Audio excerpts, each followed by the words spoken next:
I think it's safe to say that everyone in this room has either Googled or talked about a product or service at some point and had it show up on an ad on your social media feed or on a website that you visited later on in the day. Everyone here knows that we've been in the age of modern technology as we know it for a while now, and so it's no surprise that surveillance technology has been a part of this era. At this point, your phones, cameras, your computers, they know everything about you. Wouldn't it be nice to have some privacy? Supporters of surveillance capitalism always circle back to the same response. Well, you've got nothing to fear if you've got nothing to hide. However, it isn't a matter of wanting privacy because there's a crime that you're guilty of. It's a matter of wanting privacy just for the sake of privacy.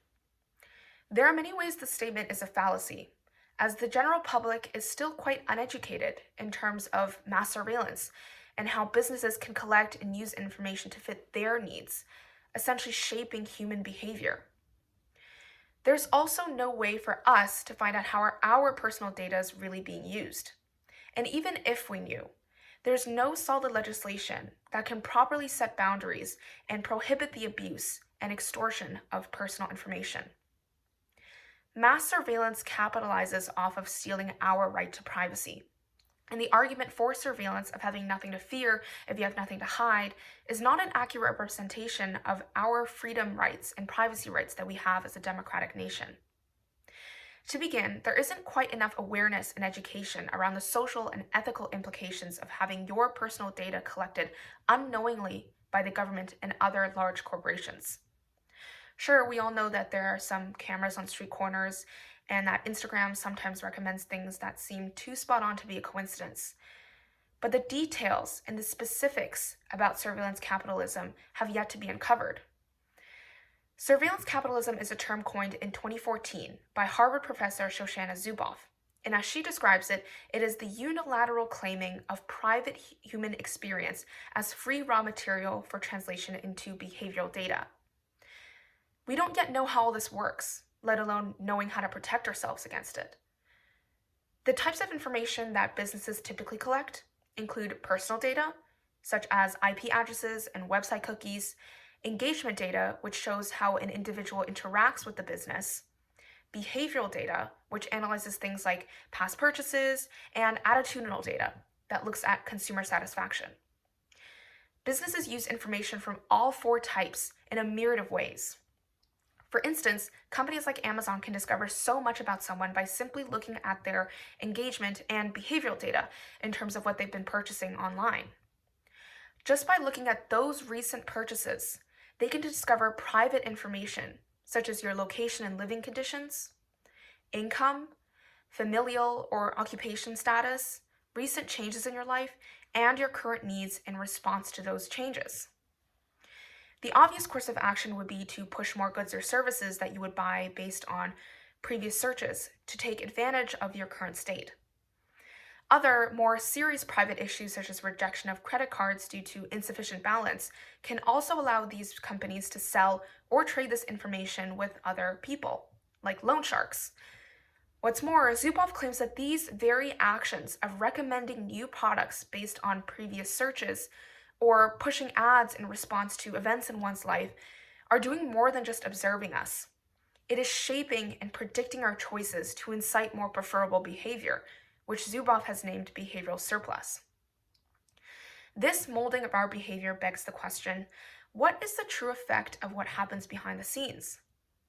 This is why it is so important to acknowledge that choosing to throw away our right to privacy in return for some so-called security is completely premature and utterly disastrous. You see, it's becoming harder and harder to protect our privacy, and there are minimal methods and technology that we can use to gain knowledge on how our personal data is actually being used. There is a wide range of tech that allows personal data to be collected, but none, it seems, to monitor the utilization of that data.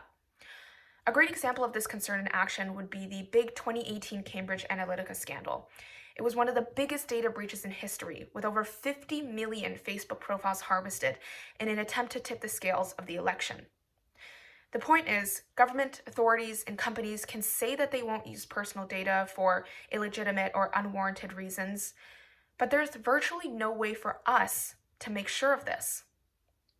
This makes the situation less about the fear of being discovered and more about the fear of the misuse and commodification of personal data.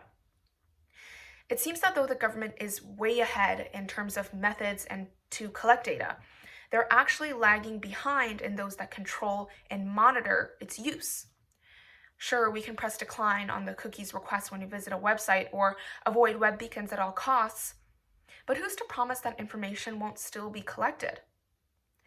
To illustrate this, let me tell you about something that happened back in 2016. That year, the FBI asked Apple to create this kind of a backdoor program, which would allow access to certain components of any iPhone, so they would be able to disable the encryption of a potential terrorist's phone. Apple declined, describing the backlash that they would receive from the public, as well as the trouble that Apple would get into if more and more businesses and bureaus began to request their own backdoor program in the future. However, after some time, it was revealed that the FBI decided to go ahead and create their own backdoor program behind Apple's back, essentially hacking into the iPhones of whoever they pleased. This showed everyone that the FBI's request for Apple to create the program was no more than a formality, and that they were more than capable of just doing it themselves. This incident led people to question, and rightly so, the ethics of mass surveillance and the true ability of organizations such as the FBI and other national security bureaucracies. I don't know about you, but that really makes me wonder if pressing decline for cookies on a website really means decline. As Daniel J. Solove, law professor at George Washington University Law School, says, when engaged directly, the nothing to hide argument can ensnare, for it forces the debate to focus on its narrow understanding of privacy. But when confronted with the plurality of privacy problems implicated by government data collection and use beyond surveillance and beyond disclosure, the nothing to hide argument in the end has nothing to say. But what if we could know what the higher-ups were doing with our information? Well, to be quite honest, even if we could know what they were doing with the information that they've gathered using mass surveillance, the government still has even more catching up to do to impose proper legislation to monitor and regulate the use of this information. The government has yet to establish firm boundaries to prohibit the misuse of personal data, which is a problem because many government officials and other powerful people are using personal information databases for completely irrelevant and, to be quite frank, silly reasons. For instance, an incident occurred in 2007 when an American special agent named Benjamin Robinson was able to use a government database called the Treasury Enforcement Communication System to essentially spy on and track his ex-girlfriend for an extended period of time. Robinson was able to use this database a grand total of 163 times before he was caught and indicted. In Canada, the number of data breaches is on the rise, increasing costs by 6.7% since 2019, totaling $6.35 million. And IBM's Cost of Data Breach Report 2020 said 42% of Canadian data breaches were caused by malicious attacks. We trust businesses and the government with so much of our personal lives, and we're paying for it with a lack of policy. As of right now, there are two pieces of legislation in Canada that tend to privacy laws. The Privacy Act, which dictates how the government can use personal information, and the Personal Information Protection and Electronic Documents Act, or PIPEDA, which describes the privacy laws that our businesses must follow. However, there are many legal loopholes that are being taken advantage of.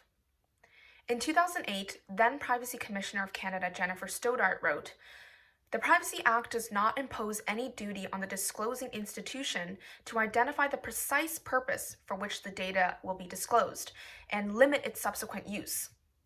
An example of this can be found in Section 7A of the Canadian Privacy Act, where it says, "Personal information under the control of a government institution shall not, without the consent of the individual to whom it relates, be used by the institution except for the purpose for which the information was obtained or compiled by the institution, or for use consistent with that purpose."